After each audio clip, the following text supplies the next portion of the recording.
Hello everyone, আসসালামু আলাইকুম। কেমন আছেন আপনারা সবাই? আশা করি ভালো আছেন, সুস্থ আছেন।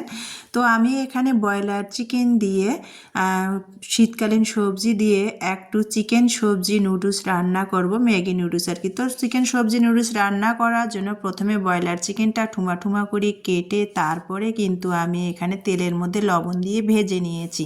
তো ভাজা হয়ে গেছে, তারপরে পেঁয়াজ কুচি দিয়েছি, মরিচ কুচি দিয়েছি, দিয়ে আবারও সেগুলো মাংসের সাথে আর কি ব্রয়লার চিকেনটা দিয়ে ভেজে নিয়েছি। তারপরে এখানে শীতকালীন সবজি বলতে গাজর, ফুলকপি, টমেটো, আলু আর মটরশুঁটি, সেগুলো সব কিছু মাংসের সাথে আবারও ভালো করে ভেজে নিলাম। আর ভেজে নেওয়ার সময় মানে সয়া সস দিয়ে দিয়েছি, মরিচের গুঁড়া দিয়ে ভেজে নিয়ে তারপরে কিন্তু আমি একটু টমেটো কেচাপও দিয়ে দিয়েছি, সেটাই কোনোভাবে স্কিপ হয়ে গেছে। তারপরে ম্যাগি মশলা দিয়ে তারপরে আবারও ভালো করে সবজিটা ভেজে নিলাম, ভালো করে মানে সিদ্ধ করে নিলাম।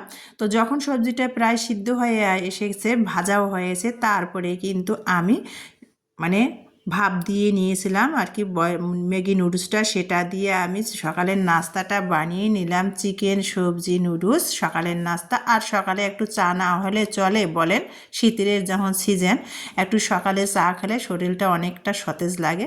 তো সকালে এই যে দেখেন চিকেন নুডলস রান্না করলাম, সবজি চিকেন নুডলস আর সাথে একটু চা, তো সেটাই খাচ্ছিলাম বন্ধুরা।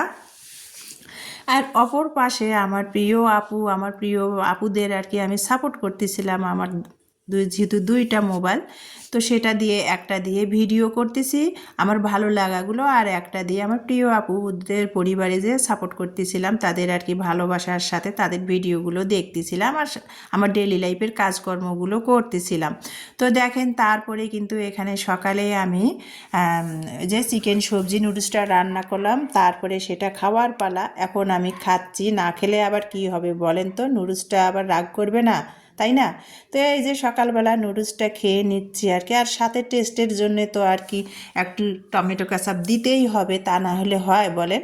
তো টমেটো কেচাপটা দিয়ে সুন্দর করে কাঁটা চামচের সাহায্যে মেখে মেখে সকালবেলা ব্রয়লার চিকেন দিয়ে সবজি দিয়ে আর কি নুডলস রান্না করে খাচ্ছিলাম, সাথে একটু দুধ চা বানিয়ে নিয়ে।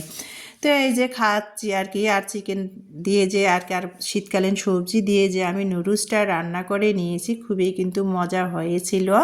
তো দেখেন তারপরে কিন্তু সকালে নাস্তাটা খাওয়া হচ্ছে, আর সেটাই আর কি। আর বাঙালি বলে কথা, বাঙালিরা তো হাত দিয়ে খেয়েই অভ্যস্ত, কাঁটা চামচ দিয়ে আর খেয়ে বাঙালিদের পোষায় বলেন। তারপরও কাঁটা চামচে নুডলস তুলতেছি, নুডলস উঠতেই চাচ্ছে না। নুডলস বলতেছে আমাকে খেও না কাঁটা চামচে, সেই জন্যে নুডলস উঠতেছে না, কি আর করব বলেন তো। তো তারপরেও আমি একটু স্টাইল মেরে ঘুরায় ঘুরায় চামচের মধ্যে নুডলসটা তুলতেছি, নুডলস যেহেতু উঠতেই চাচ্ছে না। তো যাই হোক বন্ধুরা, তারপরে নুডলসটা খাওয়া হয়ে গেল। এখন আমি দুপুরবেলা রান্না করতে আসলাম। দুপুরে কি রান্না করা যায় বলেন তো, সেটাই ভাবতেছিলাম। তো দুপুরে রান্না করতেছি আজকে আমি শীতকালীন সবজি, এখানেও আর কি যেহেতু শীতকাল নানান ধরনের সবজি পাওয়া যাচ্ছে এখন। তো শীতকালীন সবজি বলতে এখানে শীতকালীন সবজি ফুলকপি, সিম, আলু দিয়ে আমি একটু এখানে তেলাপিয়া মাছের ঝোল করব। সাথে শীতের যেহেতু সিজন, ডালের বড়ি তরকারির মধ্যে দিলে তো জমে যায় খাবারের টেস্ট। তো দেখেন ডালের বড়ি ভেজে নিচ্ছি আর কি, শীতকালীন সবজিগুলো সব কেটে নিয়েছি আর ডালের বড়ি ভেজে নিচ্ছি। তো ডালের বড়িটা ভেজে নিচ্ছি, এদিকে তেলাপিয়া মাছ কিন্তু আমি ভালো করে ধুয়ে আবার লবণ, হলুদ, মরিচের গুঁড়া মেখে রেখে দিয়েছি, আর অপর সাইডে ডালের বড়িটা ভাজতেছি। আর ওই যে ফুলকপি আমি কি করেছি, ফুলকপির ভিতর ছোট ছোট পোকা থাকে, দেখা যাচ্ছে যে ছোট ছোট পোকা থাকে, আমরা অনেকে জানিও না। সেই জন্য ফুলকপি রান্না করার আগে আমি কিন্তু ফুলকপি কেটে ধুয়ে ডুবো পানিতে ভিজিয়ে রেখে দেই। তাহলে হয় কি, ছোট ছোট পোকা যদি ভিতরে থাকে তাহলে পোকাগুলো ডুবো পানিতে ভিজিয়ে রাখলে বেরিয়ে আসে। তো যাই হোক বন্ধুরা, দেখেন আমি কিভাবে আমার স্টাইলে ফুলকপি দিয়ে আলু শীতকালীন সবজি দিয়ে এখানে আমি তেলাপিয়া মাছের মানে ঝোল করব। তো দেখেন বড়িগুলো কিন্তু আমি ভেজে নিয়েছি, ডালের বড়িগুলো। তারপরে ওই তেলের মধ্যে আমি তেলাপিয়া মাছটা ভেজে নিলাম, ভেজে নিয়ে তুলে নিয়ে আবার আমি সয়াবিন তেল দিয়ে ভেজে নিয়ে তুলে নিয়েছি মাছ, তেলাপিয়া মাছ আর ডালের বড়ি। এখন ওই তেলটা যে ছিল মাছ ভাজা অবশিষ্ট তেলটা, সেখানে কিন্তু আমি আর একটু সরিষার তেল অ্যাড করেছি। করে তারপরে পেঁয়াজ ভেজে নিলাম একটু ব্রাউন কালার করে, তারপরে ভেজে নিয়ে ওই তেলের মধ্যে কিন্তু আমি রসুনের পেস্ট, কাঁচামরিচের পেস্ট, লবণ স্বাদ মতো, আর জিরা ধনিয়ার গুঁড়া, আর আমি হলুদ দিয়েছি। দিয়ে মশলাটা ভালো করে কষিয়ে নিয়েছি। মশলাটা যখন তেলের উপর উঠে গেছে তারপরে প্রথমে আমি সিম আলুটা দিয়ে ভালো করে 5-6 মিনিট কষিয়ে নিলাম। নিয়ে ওই যে পোকা থাকার ভয় থাকে সন্দেহ, পানির মধ্যে ডুবা পানিতে ফুলকপিটা ভিজিয়ে রেখেছিলাম সেটা দিলাম। সেটা দিয়ে আবারও 5-6 মিনিট ধরে ভালো করে কষিয়ে নিলাম। তরকারিটা কষাতে 50% মতো সিদ্ধ হয়ে গেছে। তারপরে আর কি করব, এই তরকারি তো প্রায় সিদ্ধ হয়ে গেছে, এটা তো আর নর্মাল পানি দিলে চলে না, তাই না বন্ধুরা?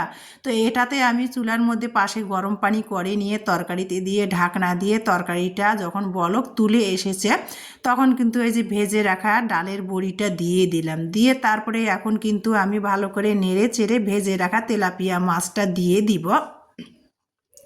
তেলাপিয়া মাছটা দিয়ে তারপরে আবারও ঢাকনা দিয়ে তারপরে কিন্তু আমি তরকারিটা ভালো করে রান্না করে নিব। তো চুলার জালটা ততক্ষণে আমি লো হিটে দিয়ে তরকারিটা ঢাকনা দিয়ে আবারও রান্না করে নিয়ে এখন কিন্তু আমি কুচি করে রেখেছি ধনিয়া পাতা। এখন তো শীতের সিজন, ধনিয়া পাতা অ্যাভেলেবেল, তো ধনিয়া পাতা দিব। দিয়ে তারপরে কিন্তু তরকারিটা আমি লো হিটে দমে বসিয়ে রাখবো। তো তরকারিটা যখন লো হিটে দমে বসিয়ে রাখবো হয়ে যাবে রান্না, তারপরে আর কি খাওয়ার পালা। তো বন্ধুরা ভিডিওটা দেখতে দেখতে যারা এ পর্যন্ত এসেছেন একটা লাইক দেন নাই মনে করি, প্লিজ একটা লাইক দিয়ে দিবেন আর কি। আর আপনাদের একটা লাইক কিন্তু আমার আর 10 জন প্রিয় আপুদের মাঝে আমার ভিডিওটা পৌঁছাই দিতে সাহায্য করবে। তো এখন খাওয়ার পালা, দেখেন খাচ্ছি শীতকালীন সবজি ডালের বড়ি দিয়ে তেলাপিয়া মাছের ঝোল।